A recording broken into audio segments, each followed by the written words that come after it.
हाँ जी बच्चों, जय हिंद। स्वागत है आप सभी बच्चों का कैरियर एकेडमी कुंडा के इस ऑनलाइन से बेहतरीन प्लेटफॉर्म पे। तो आज हम बात करने वाले हैं चुंबकीय क्षेत्र में कण की गति। तो आप बोलेंगे सर ये तो आपने पहले पढ़ा रखा है, तभी क्यों? क्योंकि वो वहां पे दूसरा टॉपिक था और उसी कण की गति पे ये हमारे पास दूसरा टॉपिक है, क्योंकि इसमें दोनों में अलग अलग प्रॉपर्टी के बारे में बात करेंगे। और ये हमारे पास मैग्नेट सीरीज में लेक्चर नंबर 11, ऑलरेडी हमने 10 लेक्चर कर लिया है, तो आज हमारे पास लेक्चर नंबर 11 है। तो क्या यहाँ पे हमारे पास एक समान चुंबकीय क्षेत्र है और उस चुंबकीय क्षेत्र में कोई हमारा पार्टिकल, कोई आवेशित कण क्या करने वाला है? गति करने वाला है। तो जब इसमें इंटर करता है तो उसके ऊपर बल कार्य करता है और उसी बल को बोलते हैं चुंबकीय बल या लॉरेंज बल। ये हमने लास्ट में देख लिया क्लास में। आज हम बात करने वाले हैं कण की जो गति होगी वो कैसे हो सकती है। अब देखिए, जब मैंने आपको लास्ट क्लास में पढ़ाया था वहां पे तो हमारे पास लॉरेंज बल आता है F बराबर Q V B sine theta. F बराबर Q V B sine theta आता है। इसमें कुछ खास हमारे पास स्थितियां आती हैं, जैसे कि अगर हमारे पास एंगल का मान कितना हो जाए 0, तो अगर एंगल का मान 0 डिग्री तो बल का मान भी क्या हो जाएगा 0। मेरा मतलब कि अगर हमारे पास कण समांतर प्रवेश करेगा, मतलब 0 डिग्री प्रवेश करेगा चुंबकीय क्षेत्र में, तो F का मान क्या हो जाएगा 0। फिर हमने क्या बोला कि कण गति ही ना करे, मेरा मतलब कि V का मान 0। अगर इस फॉर्मूले में V का मान 0 रखूंगा तो F का मान भी क्या आ जाएगा 0 आ जाएगा। लेकिन जब हमने तीसरी कंडीशन पढ़ी वहां हमने क्या पढ़ा, जो थीटा है उसका मान कितना रख दे 90 डिग्री। मेरा मतलब जो एंगल है उसका मान कितना रखे 90 डिग्री। जब थीटा का मान 90 रखेंगे तो क्या हो जाएगा यहाँ पे F बराबर ये हो जाएगा क्यू वी बी। ये क्या हो जाएगा F बराबर क्यू वी बी हो जाएगा। अब मेरी बात को आप बहुत ध्यानपूर्वक समझिएगा। ये ऐसी स्थिति होती है जब कण होता है हमारा, उसके ऊपर जो बल लगता है वो कैसा लगता है मैक्सिमम। तो यहाँ पे बल क्या लगेगा मैक्सिमम लगेगा। अब सवाल आता है अगर मैक्सिमम लगेगा तो होगा क्या इससे? तो जो मैक्सिमम बल लगा उससे क्या होने वाला है, अब हम इसके बारे में बात करने वाले हैं। ठीक है, चलिए तो आज स्टार्ट करते हैं। हमें क्या बोला गया कि जो कण है वो कैसा प्रवेश करेगा 90 डिग्री पे। तो इसमें जो हमारे पास चुंबकीय क्षेत्र है, इसमें जो आवेश इंटर करने वाला है उसकी जो गति होगी वो कितने एंगल पे होगी 90 डिग्री पे। तो जब 90 डिग्री पे आएगा तो क्या होगा कि मैंने माना वो यहाँ पे आया 90, तो ये क्या हो जाएगा 90। यहाँ पे जो भैया चुंबकीय क्षेत्र है वो कहाँ पे अंदर की ओर है, कहाँ पे है अंदर की ओर है, तो ये हो जाएगा इसका V। और B कहाँ है अंदर की ओर। जो मैंने क्रॉस बनाया हुआ है ना ये सब क्या है चुंबकीय क्षेत्र। मैं यहाँ पे लिख देता हूँ ये क्या है चुंबकीय क्षेत्र है। अब जैसे कण यहाँ पे गति किया, अच्छा मान लो कण यहाँ पे रहेगा तो भी वो इंटर मतलब गति करेगा इस दिशा में, इसको मैंने क्या मान लिया V मान लिया। मान लो कण यहाँ पे इंटर करता है इस दिशा में तो इसको भी क्या हो जाएगा V हो जाएगा। तो हम क्या देख रहे हैं कि जो कण है हमारे पास वो किसी भी एंगल पे गति करे, मेरा मतलब किसी भी पॉइंट पे इंटर करेगा, बट एक शर्त रहे कि कितने डिग्री पे आए 90 डिग्री पे आए। तो हम इसके बारे में बात करेंगे, बहुत ध्यानपूर्वक सुनिएगा। तो हमने यहाँ पे क्या किया कि चुंबकीय क्षेत्र क्या है अंदर की ओर है, क्या है अंदर की ओर है। तो अगर हम यहाँ पे आपको जो नियम बताए हैं चुंबकीय बल की दिशा निकालने वाला उसका यूज करें। क्या होता है नियम कि अपने हम दाएं हाथ के अंगूठे उसकी पास वाली उंगलियों को इस प्रकार रखें कि अंगुलियों को ना V से B की तरफ मोड़े। V मतलब वेग और B मतलब चुंबकीय क्षेत्र। तो अगर मैं यहाँ पॉइंट पे आऊं तो देखो V हमारा उस दिशा में है और B कहां पे अंदर। तो अगर मैं अंगुलियों को रखूं वेग की दिशा में, आवेश की गति की दिशा में, तो ये हो जाएगा। और चुंबकीय से कहां पे अंदर की ओर। तो अगर इसको मोड़ेंगे तो अंगूठा क्या बताएगा, अंगूठा बताएगा बल की दिशा। तो इस वाले पॉइंट बल कहां लगेगा नीचे की ओर। तो यहाँ पे जो बल लगेगा वो कहां लगेगा नीचे की ओर। कितना लगेगा हमने माना F लगेगा, हमें पता तो है नहीं, हमने माना F लगेगा। उसके बाद मान लिया यहाँ पे अगर हमारे पास कण पहुंचा तो उस पे बल की दिशा क्या होगी इसको देखते हैं। फिर हमें क्या बताया गया कि अंगुलियों को रखिए गति की दिशा में, तो गति का नीचे की ओर है। चुंबकीय क्षेत्र कहां है अंदर की ओर, तो चुंबकीय क्षेत्र की तरफ घुमाइए। जब इसको घुमाते हैं तो बल इस दिशा में लग रहा है, इसका मतलब बल यहाँ पे इस दिशा में लगेगा, क्या लगेगा F लगेगा। इतना समझ में आया होगा। अगर यही काम हम यहाँ पे करें तो क्या हो जाएगा, ये हमारा क्या है V है, ये क्या है V है और B कहां अंदर की ओर। जब अंगुलियों को V की दिशा में रखिए और अंदर की ओर मोड़ेंगे तो अंगूठा ऊपर की ओर जा रहा है, इसका मतलब कि यहाँ पे जो बल लगेगा वो कहां लगेगा ऊपर की ओर, ये लगेगा F। ये क्या लगेगा F। अगर यहाँ पे आप यही काम करोगे तो देखो ये ऐसे रखेंगे वेग की दिशा में, अंगुलियों को B अंदर की तरफ मोड़ेंगे तो बल इधर लग जाएगा। एक बात हमारे समझ में नहीं आ रही है कि जो इस पे बल लग रहा है, अगर आप देखें तो सब पे बल कहां लग रहा है? अंदर की ओर लग रहा है। कहां लग रहा है? अंदर की ओर लग रहा है। अगर मैं क्या करूं, अगर अंदर की ओर बल लगेगा तो इसके बारे में समझते हैं जरा। अभी मैंने पूरा डायग्राम नहीं बनाया, ध्यान सुनिएगा। अगर बल अंदर की ओर लगेगा, इसका मतलब कि जब कण किसी भी पॉइंट पे हो, बट बल कहां लग रहा है? अंदर की ओर। तो इसका मतलब ये हुआ कि यहां पे इसको बल अंदर से लगेगा तो उसको बोलते हैं अभिकेंद्र बल। क्या बोलते हैं? अभिकेंद्र बल। और अगर कहीं पर अभिकेंद्र बल होता है ना, तो वहां पे जो कण होता है वो वृत्ताकार गति करता है। इसका मतलब जब कण इसमें गति करेगा तो किस पथ पे आ जाएगा? धीरे धीरे करके वो वृत्ताकार पथ पे आ जाएगा। आप लोग क्या करिए, एक छोटा सा धागा लीजिए, छोटा सा पत्थर बांधिए, अगर उसको हम इस प्रकार घुमाते हैं तो उस पत्थर को बल कहां से मिलता है? केंद्र से, हाथ से मिलता है। तो यहाँ पे इसका मतलब भी लग रहा है कि बल इसको यहां से मिल रहा है। तो इसका मतलब जो कण होगा वो कैसी गति करेगा? वृत्ताकार गति करेगा। तो ये हमने क्या बना दिया? वृत्त बना दिया। तो कण इसमें कुछ इस टाइप की गति करेगा, समझ जाइएगा थोड़ा सा। वृत्त हमारा ऐसे बना हुआ है, उल्टा सीधा टाइप का। तो ये क्या हो गया? वृत्त हो गया। अब हमें क्या करना है, इतना तो हमें क्लियर हो गया कि जब इस कण पे बल लगेगा तो बल लगने के कारण जो हमारा कण है वो किस गति में वो कैसे गति करेगा? वृत्ताकार गति करेगा। तो यहां पे हमने क्या देखा कि जो कण है वो कैसा गति करेगा? वृत्ताकार गति करेगा। वृत्ताकार गति, इसको अंग्रेजी में बोलते हैं circular motion. CARCULLAR, circular motion. Motion का मतलब गति, सर्कुलर का मतलब वृत्ताकार। तो यहाँ पे जो गति हो रही है वो कैसी है? वृत्ताकार है। कैसी है? वृत्ताकार है। अब थोड़ा सा ना टॉपिक को फील करिएगा क्या, कि अगर गति वृत्ताकार है, गति कैसी है? वृत्ताकार है, तो जो त्रिज्या, अगर कोई चीज वृत्त है तो उसका क्या होगा? त्रिज्या होगी। तो इसका मतलब कि यहाँ पे जो हमारे पास वृत्त है, अगर इसका केंद्र है तो इसकी कुछ ना कुछ ये क्या हो जाएगी? त्रिज्या हो जाएगी। ये क्या हो जाएगी? त्रिज्या। मैंने क्या माना इसकी त्रिज्या को? आर। तो इसका मतलब हमको इसकी त्रिज्या का मान भी निकालना है। तो हम यहाँ पे क्या निकालेंगे? आर की वैल्यू निकालेंगे, क्वेश्चन मार्क। अगर वो वृत्ताकार गति पर गति कर रहा है, वृत्ताकार मार्ग पे गति कर रहा है, तो त्रिज्या होगी, तो त्रिज्या का मान निकालना है डेरिवेशन में। अगर वो वृत्ताकार मार्ग पे गति करेगा, अगर कोई कण गति करेगा तो कुछ ना कुछ दूरी भी तो तय करेगा। तो इसका मतलब हमको और क्या निकालना है? दूरी भी निकालना है। दूसरी बात, तीसरी बात, और अगर वृत्ताकार मार्ग पे गति करेगा तो क्या लगेगा? टाइम। तो यहां पे हमने क्या निकाल दिया? टाइम। इसी को बोल देंगे आवर्त काल। और अगर कोई चीज वृत्ताकार मार्ग पे गति करता है तो हम उसकी आवृत्ति के बारे में बात करेंगे। तो इसलिए तीसरा पॉइंट हमारे पास क्या आ जाएगा? आवृत्ति आ जाएगा। तो इसलिए हमने क्या लगा दिया? एन लगा दिया। आई होप आपको इतनी मेरी बात समझ में आई होगी। मैं फिर से रिवाइज कर देता हूं। हमारे पास कोई कण है, किसी चुंबकीय क्षेत्र में उसके ऊपर बल लगा तो वृत्ताकार घूमने लगा। वृत्ताकार घूमेगा तो उसके ऊपर क्या, उसकी क्या होगी? त्रिज्या। तो त्रिज्या के मान को निकालेंगे। फिर उसके क्या होगा? आवर्तकाल। तो आवर्तकाल के मान को निकालेंगे। फिर उसके उसमें क्या होगी? आवृत्ति। तो हम आवृत्ति के बारे में बात करेंगे। रेडियस को बोलते हैं पीरियोडिक टाइम बोलते हैं, इसको क्या बोलते हैं? फ्रीक्वेंसी बोलते हैं। तो ये चीजें आज हमारे पास होने वाली हैं। तो चलिए इसको स्टार्ट करते हैं। देखिएगा ध्यान से, हमने क्या देखा कि ऐसा कुछ होगा। अच्छा, अगर इसको देखा जाए तो चुंबकीय क्षेत्र में इसके ऊपर क्या लग रहा है? बल। क्या लग रहा है? बल। और उस बल का, अब इसको थोड़ा सा अलग कर देता हूं, ठीक है। हाँ, तो चुंबकीय क्षेत्र में क्या लग रहा है? बल। और उस बल का क्या नाम है? लॉरेंज बल। क्या नाम है? लॉरेंज। हाँ, इसका नाम क्या भैया? लॉरेंज बल नाम है। क्योंकि चुंबकीय क्षेत्र में गति करेगा तो कौन सा बल कार्य करेगा? लॉरेंज बल कार्य करेगा। पहली बात। दूसरी बात, इस कण पे जो बल लग रहा है वो कहां से किधर लग रहा है? अभिकेंद्र की ओर, उसके केंद्र की ओर लग रहा है। इसका मतलब है कौन सा बल होगा? अभिकेंद्र बल होगा। तो लॉरेंज बल होगा और क्या होगा? अभिकेंद्र बल होगा। क्या होगा? अभिकेंद्र बल। तो चलिए, तो जो लॉरेंज बल है, लॉरेंज बल को हमने बोल दिया FL। क्या बोल दिया? FL। F मतलब फोर्स, L मतलब लॉरेंज। तो लॉरेंज बल, तो लॉरेंज बल क्या हो जाएगा यहाँ पे? ये हो जाएगा QVB। साइन थीटा क्यों नहीं हो? क्योंकि कोण का मान कितना है? 90 डिग्री। तो ही आएगा।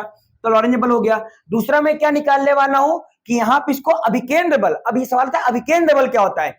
तो जब कोई बल की दिशा केंद्र की ओर होती है ना, उसे क्या बोलते हैं? अभिकेंद्र बल बोलते हैं। अगर आपने कोई पत्थर लिया, ऐसे घुमाया वृत्ताकार मार्ग में ना, तो उसको जो बल मिल, जो उस पर बल लग रहा है, कौन सा बल है? अभिकेंद्र बल है। तो यहाँ पे मैं बात करने वाला हूं अभिकेंद्र बल के बारे में। क्लास 11th में था, आप लोग को शायद याद हो, अभिकेंद्र बल। तो अभिकेंद्र बल को हमने क्या बोल दिया? FC, centrifugal force, FC। तो ये हो जाएगा FC। अब जो अभिकेंद्र बल होता है उसका फॉर्मूला होता है, क्या होता है?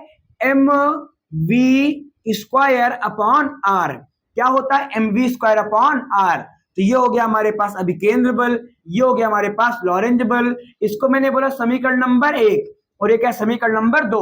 जो समीकरण 1 है और जो समीकरण 2 है इनको हम बराबर दिखा सकते हैं। क्यों बराबर दिखा सकते हैं? क्योंकि दोनों क्या है? बल है, और जब दोनों बल है तो इनको आप बराबर दिखा सकते हैं। तो मैंने यहाँ पे लिखा है, यहाँ पे समीकरण 1 इक्वल टू समीकरण 2, equation first equal to equation second. तो इक्वेशन फर्स्ट हमारे पास क्या है? Q V B. तो हमने यहाँ पे क्या लिख दिया? क्यू वी बी बराबर इक्वेशन सेकेंड क्या है? M V square upon R. तो ये हो जाएगा M V square upon R. अगर आप ध्यान देखें तो एक वी से एक वी क्या हो जाएगा? कट जाएगा। मैं यहां से क्या निकालना चाहता हूं? मैं यहां से पहले आर निकालना चाहता हूं, ये पहला पॉइंट। तो हम यहां से आर निकालें, तो आर निकालने के लिए मैं आर को इधर भेज दूं, उसको इधर भेज दूं, तो ये क्या हो जाएगा? आर बराबर यहाँ पे एक वी कट गया, तो ये बच जाएगा एम वी अपॉन क्या बचे? Q into B. तो ये क्या हो जाएगा? हमारे पास चुंबकीय क्षेत्र में जो कण गति कर रहा है उसकी क्या गई है? त्रिज्या। क्या गई है? त्रिज्या। किसकी त्रिज्या है? कण की गति के त्रिज्या, कण की गति के मार्ग की त्रिज्या, कण के गति के मार्ग की त्रिज्या। ठीक है, कण की गति के मार्ग की त्रिज्या। जो कण यहाँ पे भैया मूव कर रहा है वो किस मार्ग पे गति करेगा? वृत्ताकार मार्ग पे गति करेगा। वृत्ताकार मार्ग पे गति का तो उसकी त्रिज्या कितनी होगी? आर बराबर M V upon Q into B. M क्या है? उस आवेश का मान है, इलेक्ट्रॉन का मान है, मास मतलब द्रव्यमान है। वी क्या है? वो किस वेलोसिटी से आया हुआ उसकी वेलोसिटी है। क्यू यहाँ पे क्या है? वो आवेश है, आवेश का मान कितना है उस पर। और बी क्या है? चुंबकीय क्षेत्र, जो कि यहाँ पे ये बी क्या? चुंबकीय क्षेत्र। तो ये हमारे पास इसमें पहला रिलेशन हमारे को मिल जाता है। तो आर बराबर क्या हो जाएगा? M V upon Q B. क्या हो जाएगा? M V upon Q B हो जाएगा। तो आप जल्दी से इसे राइट डाउन करिए और उसके बाद हम इसको इरेज करके मिलते हैं नेक्स्ट स्लाइड में, और वहां हम बात करेंगे आवर्तकाल की। ठीक है, तो ये हमारे पास होता है। एक बार और समझा दूं क्या? चलो एक बार और समझते हैं। देखो भैया, यहाँ पे क्या है? चुंबकीय क्षेत्र है। इस चुंबकीय क्षेत्र में कोई कण गति करता है, इंटर करता है। शर्त है इंटर करता है कितने कोण पे? 90 डिग्री कोण पे, तभी ये सब होगा, नहीं तो नहीं होगा। क्योंकि 0 डिग्री पे गति आएगा तो कोई बल ही नहीं लगेगा, और वेलोसिटी अगर 0 है तो तब भी कोई बल नहीं लगेगा। और अगर 180 डिग्री पे आया तो भी कोई बल नहीं लगेगा। क्यों? क्योंकि साइन 180 अंश का मान में कितना होता है? 0 होता है। तो उन सब सिचुएशन में ये कंडीशन अप्लाई होने वाली नहीं। ये तब लगेगा जब उसका मान कितना होगा? 90 होगा। तो यहां हमने उसका मान कितना करा? 90। तो जब 90 डिग्री पे देखो, यहाँ पे जो चुंबकीय क्षेत्र हो कहां पे? अंदर की ओर। चुंबकीय क्षेत्र कहां पे? अंदर की ओर। कैसे पता अंदर की ओर है? क्योंकि मैंने क्या बनाया? क्रॉस। और क्रॉस का मतलब अंदर की ओर, डॉट का मतलब बाहर की ओर। तो चुंबकीय क्षेत्र अंदर की ओर है। इलेक्ट्रॉन गति तो कर रहा है, बट कैसा? लंबवत गति करेगा। तो देखो V कहां पे? उस दिशा में। V कहां पे? उस दिशा में। और B कहां है? चुंबकीय अंदर की ओर। तो आप खुद समझ सकते हैं कि अगर हमारा ये V है और ये अंदर है तो यहाँ पे क्या बना? L। और जहां पे L बनेगा वहां पे क्या बनेगा? 90 डिग्री। इसका मतलब ये चुंबकीय क्षेत्र और जो गति कर रहा है इसके बीच का एंगल क्या हो गया? 90 डिग्री हो गया। फिर हमने यहाँ पे क्या किया? इसी टाइप से हमने इसके 4 पॉइंट निकाले, 1 2 3 और 4। और इसके चारों पॉइंटों पे मैं क्या करने वाला हूं? मैं बल निकालने वाला हूं। क्यों? क्योंकि बल लगेगा। तो बल निकालने के लिए तो फॉर्मूला ये आ जाएगा, लेकिन यहाँ पे जो बल लगेगा उसकी दिशा कैसे निकालेंगे? तो हमारे पास 2 नियम होते हैं। एक होता है पेच का नियम, दाएं हाथ के पेच का नियम, और एक क्या होता है? दाएं हाथ के हथेली का नियम, अंगूठे वाला नियम। यहां पे हम उसी का प्रयोग करेंगे। सिंपल सा आप याद रखना, ठीक है? क्या होता है कि हम जो अपने दाएं हाथ के अंगूठे, उसकी उंगलियों को इस प्रकार रखें कि जो हमारा अंगुलियां हैं वो कहां हो? V की दिशा में, मतलब इधर इलेक्ट्रॉन गति कर रहा है, तो इलेक्ट्रॉन उधर गति कर रहा है तो इसको मैंने ऐसे रखा। फिर उसके बाद हमें क्या करना है? अंगुलियों को मोड़ना है कहां पे? B की तरफ। तो अंगुलियां ऐसे तो मुड़ेंगी नहीं, तो इसको हमें ऐसे रखना पड़ेगा। तो इसको हमने ऐसे रखा। अब चुंबकीय क्षेत्र कहां पे? अंदर की ओर। जब इसको तुम मोड़ोगे तो ये कहां आ रहा है? अंगूठा नीचे की ओर। और ये क्या बताएगा? बल। क्या बताएगा? बल। तो यहाँ बल नीचे की ओर। इसी टाइप से हमने चारों पॉइंटों पे किया और हमने देखा कि बल कहां आ रहा है? अंदर की ओर आ रहा है। कहां आ रहा है? अंदर की ओर। इसको बोलते हैं अभिकेंद्र बल। क्या बोलते हैं?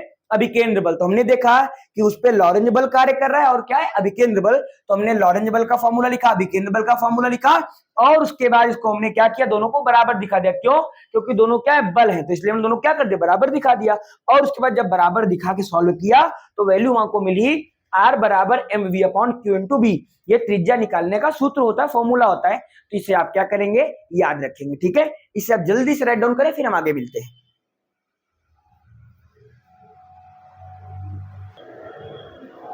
हाँ जी बच्चों, तो हमारे पास R का मान आया, क्या आया, R बराबर mv upon q into B. चलिए, ये हमारे पास R का मान आ गया। अब हमें क्या करना है, हमें यहाँ पे थोड़ा सा और बात करनी है, समझदारी वाली। क्या समझदारी वाली, कि अगर हमारा इलेक्ट्रॉन गति कर रहा है, हमारा आवेश क्या कर रहा है, गति कर रहा है, तो अगर आवेश गति करेगा तो क्या होगा, उसमें गतिज ऊर्जा होगी। क्या होगी, गतिज ऊर्जा होगी। और आप सबको पता है कि गतिज ऊर्जा का फॉर्मूला होता है K बराबर हाफ mv स्क्वायर। K बराबर हाफ mv स्क्वायर। मैं क्या करूंगा, मैं इस फॉर्मूले से v के मान को निकालूंगा। आप और भी कर सकते हो। चलो अच्छा, एक काम और करते हैं। अगर आप यहाँ पे देखें तो R बराबर लिखा है mv। क्या लिखा है, mv। और mv क्या होता है, संवेग। तो P बराबर क्या होता है, mv होता है। तो इसका मतलब मैं यहाँ पे क्या रख सकता हूँ, P भी रख सकता हूँ। तो ये हो जाएगा R बराबर P upon Q into B. तो यदि हमें किसी इलेक्ट्रॉन का संवेग दिया जाएगा तो भी हम उसका मान ऐसे निकाल सकते हैं। ठीक है, तो हमारे पास पहला इस सूत्र का यूज हो गया। दूसरा इसका देखते हैं, दूसरा कंडीशन क्या हो सकती है। दूसरा कंडीशन यहाँ पे गतिज ऊर्जा से लेकर आएगी। तो गतिज ऊर्जा, तो किसके बारे में बात करेंगे, गतिज ऊर्जा। तो जो गतिज ऊर्जा होती है वो क्या होती है, K बराबर हाफ mv स्क्वायर। K बराबर हाफ mv स्क्वायर। तो अगर मैं यहां से v की वैल्यू निकालूं तो क्या होगा, देखो, दो का मैं इधर गुणा मार दूंगा तो हो जाएगा 2k, और बटे में क्या आ जाएगा, m आ जाएगा, और बराबर क्या हो जाएगा, v स्क्वायर हो जाएगा। अगर मैं स्क्वायर को इधर भेज दूं तो हो जाएगा रूट में 2k, और बटे में क्या हो जाएगा, m, और बराबर क्या हो जाएगा, v हो जाएगा। तो इसका मतलब कि जो v का मान है, इस मान को उठा करके मैं इसकी त्रिज्या वाले फॉर्मूले पे रख सकता हूं। इसलिए मैं यहां पे रख रहा हूं। तो जब मैं यहां पे रखूंगा क्या, v बराबर, मैं यहां पे v के रखू, v बराबर क्या है हमारे पास, रूट में 2k यम। 2k बटे में क्या है, यम है। इस मान को अगर मैं यहां पे रखूं, देखो क्या हो जाएगा, r बराबर, तो इसका मान रखने पर, मान रखने पर, तो मान रखने पर क्या हो जाएगा, r बराबर, m का मान कितना है, m का मान तो m है, v का मान कितना है, रूट में 2k बटे यम है, और बटे में ये क्या है, और बटे में क्या लिखा है, q इंटू बी। तो रहेगा q इंटू बी हो जाएगा। अब मैं क्या कर सकता हूं, मैं इस m को अंदर भेज सकता हूं। ध्यान सुनिएगा, जब मैं इस m को अंदर भेजूंगा तो क्या हो जाएगा, m स्क्वायर हो जाएगा, क्योंकि वो अंदर जाएगा तभी स्क्वायर बाहर आएगा, तो फिर क्या हो जाएगा, m हो जाएगा। तो यहाँ पे हो जाएगा r इक्वल टू रूट में 2k यम स्क्वायर, और बटे में क्या है, m, और पूरा बटे क्या हो जाएगा, q इंटू बी हो जाएगा। तो ये हमारे पास आ जाएगा। एक यम से एक यम क्या हो जाएगा, कट जाएगा, तो क्या बचेगा, सिर्फ एक यम बचेगा। तो ये हो जाएगा r बराबर रूट में 2k यम बटे q इंटू बी। तो ये हमारे पास हो जाएगा उसकी त्रिज्या का फॉर्मूला। ठीक है, तो ये क्या हो जाएगा, त्रिज्या का फॉर्मूला हो जाएगा r बराबर 2km upon q into B. तो ये कब लगाएंगे हम, जब उसकी हमको गतिज ऊर्जा दिया जाएगा कि कोई कण है उसकी ऊर्जा इतनी है, तो हम वहां पे इस फॉर्मूले का प्रयोग करेंगे। ठीक है, चलिए तीसरा पार्ट पे आते हैं। इसके तीसरा पार्ट हमारे पास क्या है, यहाँ पे आवर्तकाल है। ये देखिए, पहला तो हमने ऑलरेडी फाइंड आउट कर लिया, दूसरा क्या, आवर्तकाल है। तो यहाँ पे मैं बात करने वाला हूं आवर्तकाल के बारे में। बहुत सिंपल सी चीज है, बहुत आसान है। अभी ये आवर्तकाल क्या होता है, देखो, सबसे पहले तो आप एक फॉर्मूला जानते होंगे, स्पीड इक्वल टू क्या होता है, डिस्टेंस अपॉन टाइम। इसको हिंदी में बोलते हैं चाल बराबर दूरी बटे समय। तो इसी फॉर्मूले का मैं यूज करने वाला हूं। अगर मैं यहां से टाइम निकालूं तो आवर्तकाल का मतलब टाइम ही तो होता है, तो अगर मैं टाइम निकालूं तो टाइम बराबर क्या हो जाएगा, इस डिस्टेंस अपॉन क्या हो जाएगा, स्पीड। तो हो जाएगा डिस्टेंस अपॉन स्पीड हो जाएगा। अब मैंने टाइम को क्या मान लिया, कैपिटल टी, तो मैंने इसको मान लिया कैपिटल टी। डिस्टेंस क्या होगी, अगर ये बताइए हमारा कण इस वाले पथ पे गति करेगा, इसके वृत्ताकार मार्ग पे, तो इसकी परिधि हो जाएगी, ये क्या हो जाएगी, परिधि। और किसी भी वृत्त की जो परिधि होती है, मेरा मतलब सी होता है, वो क्या होता है, 2 पाई आर। तो इसकी परिधि के ना बराबर गति करेगा, तो मैंने क्या मान लिया यहाँ पे, 2 पाई आर मान लिया। और कह रहा है स्पीड, तो मेरे पास जो आवेश उसकी स्पीड कितनी है, स्पीड मतलब वेलोसिटी, सर स्पीड तो अलग होता है, वेलोसिटी अलग होता है, दोनों एक ही होता है, बट स्पीड के बारे में बात करेंगे तो डायरेक्शन की बात नहीं करेंगे, वेलोसिटी के बारे में बात करेंगे और डायरेक्शन के साथ बात करेंगे, बस और कोई दिक्कत नहीं। कहने का मतलब जितनी भी हमारे पास वेलोसिटी है वो स्पीड बन सकती हैं, लेकिन जो हमारे पास स्पीड है वो वेलोसिटी नहीं बन सकती। तो यहाँ पे हो जाएगा स्पीड अपॉन क्या हो जाएगा, स्पीड मैंने क्या मान ली v, ये हो जाएगा t बराबर 2 पाई r अपॉन क्या हो जाएगा v हो जाएगा।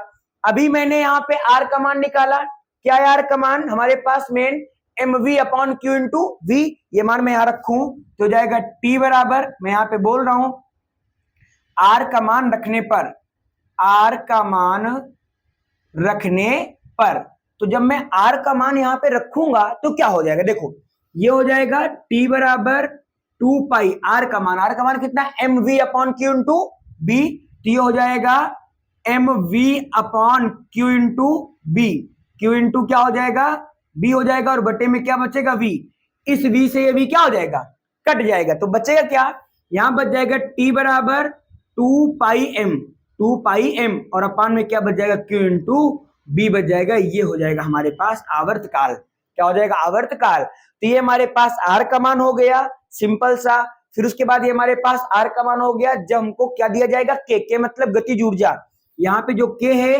वो क्या है गतिज ऊर्जा है, तो ये क्या होगी k गतिज ऊर्जा है हमारे पास, ठीक है। बाकी सब आपको पता है, यहाँ पे q क्या है आवेश, v क्या है चुंबकीय, m क्या है इलेक्ट्रॉन का मास या जो भी आवेश होगा उसका मास है, और पाई क्या है 2 पाई तो नियतांक है, ठीक है। तो ये हो गया हमारे पास आवर्तकाल। दो काम हमको निकालना था, तो यहाँ पे हमने r की वैल्यू को निकाल लिया, t की वैल्यू को निकाल लिया, अब हमारा काम होगा n की वैल्यू को फाइंड आउट करना, इसे आप जल्दी से लिखें फिर हम लोग उसको फाइंड आउट करके दिखाते हैं।